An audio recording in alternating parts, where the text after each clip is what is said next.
Bismillahirrahmanirrahim. Assalamualaikum warahmatullahi wabarakatuh. Tuan-tuan dan puan-puan sidang pendengar yang dikasihi sekalian, alhamdulillah bertemu lagi kita dalam Salat Bicara Ilmu.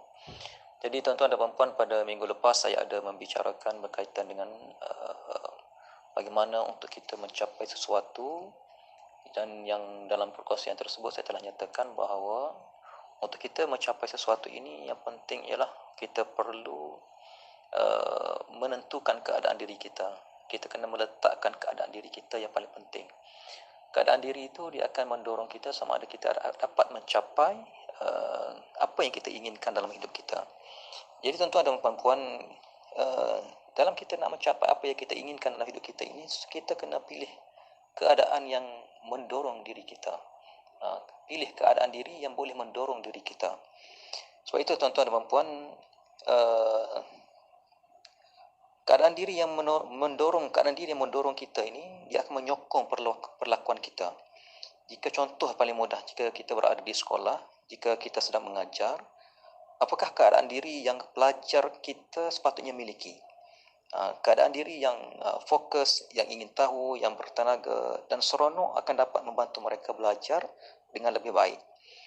Jika kita sebagai pengajar, seorang guru dapat mewujudkan keadaan yang mendorong diri para pelajar itu, maka pelajar kita akan dapat mencerap pelajaran mereka dengan lebih baik. Bagaimanakah pula dengan keadaan diri kita sebagai pengajar?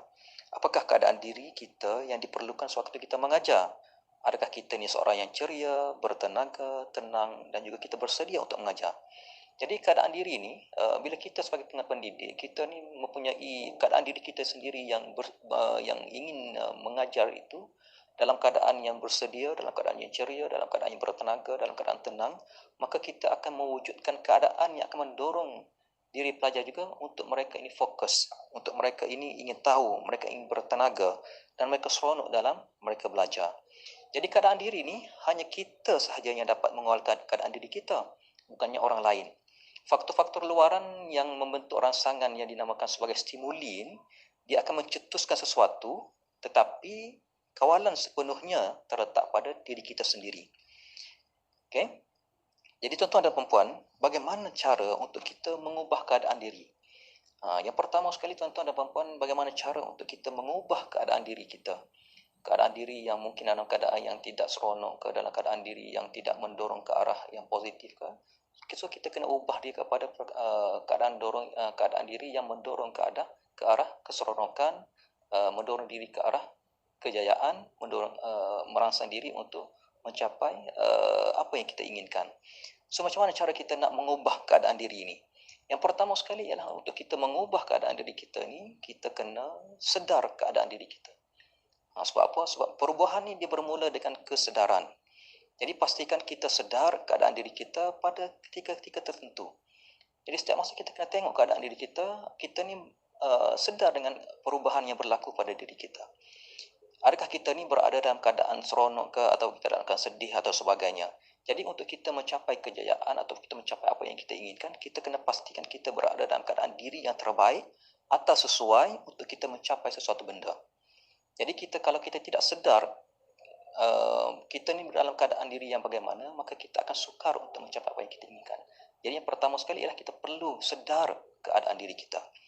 Baik, yang kedua ialah untuk kita mengubah keadaan diri kita ni ialah kita kena ubah dari segi fisiologi. Baik, apakah itu sebagai fisiologi? Fisiologi ni adalah merupakan gerak tubuh, yang mana setiap gerak tubuh kita ni dia akan mengubah keadaan tenaga atau energi dalam diri kita. Baik, contoh yang paling mudah ialah gerakan mata yang paling kecil. Contoh gerakan mata kita yang paling kecil, dia akan menggerakkan tenaga dalam sistem biokimia dalam diri kita. Baik, gerakan mata ni dia ataupun dikenali sebagai rectangular activating system. Dia akan menggerakkan tenaga dan sistem pemikiran dalam minda kita. Baik, keadaan diri ni, fisiologi ni, contoh jika kita dalam keadaan letih dan lesu, kita cuba regangkan otot-otot kita. Kita gerakkan otot-otot kita dari ubun turun ke muka, ke leher, dada, lengan dan siku. Dan kita akan rasakan bahawa bila kita telah melakukan aktiviti regangan itu, dia akan merangsang perubahan fisiologi dari segi aliran darah dan sebagainya. Daripada kita lesu tadi, kita akan jadi semakin bertenaga dan sebagainya. Jadi tuan-tuan dan puan, cara yang kedua untuk kita mengubah keadaan diri ini adalah kita ubah fisiologi. Baik, gerakan tubuh ni dia akan mengubah semua sistem biokimia dalam diri kita. Dan ia sangat mudah untuk dilakukan. Sebab apa? Sebab benda tu hanya kita gerakkan tubuh kita. Kita senyum, kita ketawa, kita regang-regangkan otot. Dan bila kita buat benda-benda yang begitu, exercise yang kecil-kecil begitu, maka ia akan mengubah keadaan diri kita dari segi fisiologi.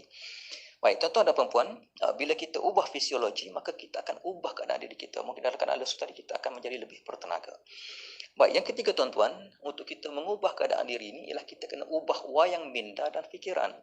Sebab dalam fikiran kita ni, dalam setiap kehidupan kita ni, kita tak boleh lari daripada wayang fikiran. Maksudnya kita akan sentiasa membayangkan sesuatu benda dalam fikiran kita.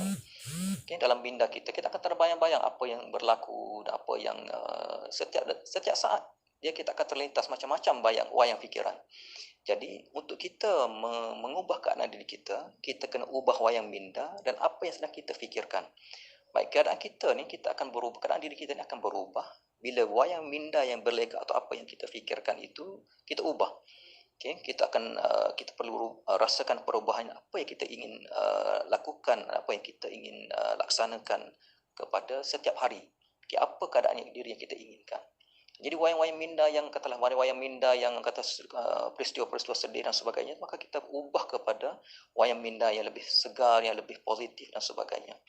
Baik, wayang minda ni perlu kita sentiasa ubah daripada yang negatif kepada yang positif. Contoh yang paling mudah tuan-tuan, katalah tiba-tiba kita ni terbayangkan contohlah kita pada satu hari kita terlibat ataupun kita terlihat sesuatu kemalangan di jalan raya. Maka wayang itu adalah wayang negatif dan kita akan sentiasa terbayangkan benda tu. Jadi macam mana kita nak ubah wayang minda itu, maka kita kena carilah dan ubah daripada bayang-bayangan yang negatif tadi itu, bayang-bayangan yang sedih itu, kita cuba cari kembalikan, kita ubah kepada wayang minda yang positif. Contohnya kita bayangkan keadaan yang menyeronokkan kita, mungkin kita pernah berada di tepi pantai dan sebagainya, maka wayang-wayang yang negatif tadi kita ubah kepada wayang yang positif. Baik, itu adalah 3 cara bagaimana untuk kita mengubah keadaan diri kita. Baik, yang keempatnya tuan-tuan adalah untuk kita mengubah keadaan diri kita ni ialah melalui teknik dinamakan sebagai pernafasan. Baik, cara yang paling mudah untuk kita mengubah keadaan diri iaitu kita buat latihan dengan kita menarik nafas sedalam yang mungkin dan kita tahan nafas dan kita lepaskan nafas. Baik, bila kita membawa oksigen yang cukup ke dalam tubuh kita, maka dia akan mengubah keadaan diri kita. Baik, tuan-tuan dan puan-puan, seterusnya tuan-tuan, untuk kita mengubah keadaan diri ialah kita melalui pemakanan dan juga minuman kita. Baik, minuman air yang bersih dia akan menambahkan oksigen dan sistem biokimia dalam tubuh kita ini, bila kita mempunyai makanan berzat yang cukup, maka dia akan memberikan tenaga. Baik, tenaga tadilah yang akan mengubah keadaan diri kita. Dan yang terakhir sekali tuan-tuan dan puan-puan, dalam kita nak mengubah keadaan diri ini, iaitu kita menggunakan anugerah Allah yang sangat penting, iaitu kita menggunakan pergerakan mata. Seperti yang saya nyatakan tadi, iaitu dari segi ubah fisiologi tadi, iaitu kita menggunakan pergerakan mata, iaitu dinamakan sebagai melalui rectangular activating system, yang mana kita melihat, kita menggunakan mata kita untuk kita melihat benda-benda yang cantik, benda-benda yang elok, maka dia akan merangsang dari segi pemikiran kita. Contohnya katalah kita tengok satu benda yang menyedihkan, contoh kemalangan tadi, dan bila kita alihkan pandangan kita daripada benda yang menyedihkan itu kepada benda yang cantik, pandangan mata tu dia akan memberikan first impression untuk kita mengubah keadaan diri kita. Jadi tuan-tuan dan puan-puan, itulah sedikit berkaitan dengan bagaimana cara untuk kita mengubah keadaan diri. Baik, setiap hari kita ni, keadaan diri kita sentiasa berubah-ubah, seperti yang saya telah nyatakan pada minggu lepas, bahawa setiap saat kita akan berubah-ubah. Kita ni hanya boleh bertahan, keadaan diri kita ni mungkin hanya sekadar 90 saat saja, dan kemudian dia akan berubah kepada keadaan diri yang lain. Jadi bila kita berubah keadaan diri itu, maka kita perlu menentukan, kita perlu mengawal perubahan-perubahan itu supaya keadaan diri ini sentiasa berada dalam keadaan positif, keadaan yang boleh mendorong kita untuk kita mencapai kejayaan, khususnya kepada para pelajar kita di sekolah, supaya mereka ini dapat mencapai kejayaan apa yang inginkan dalam hidup mereka. So kita kena sentiasa membantu mereka untuk meletakkan keadaan diri mereka itu dalam keadaan mereka ni sentiasa terdorong untuk mereka ini belajar, untuk mereka ini mencapai kejayaan. Sekian, wabillahi taufiq wal hidayah. Wassalamualaikum warahmatullahi wabarakatuh.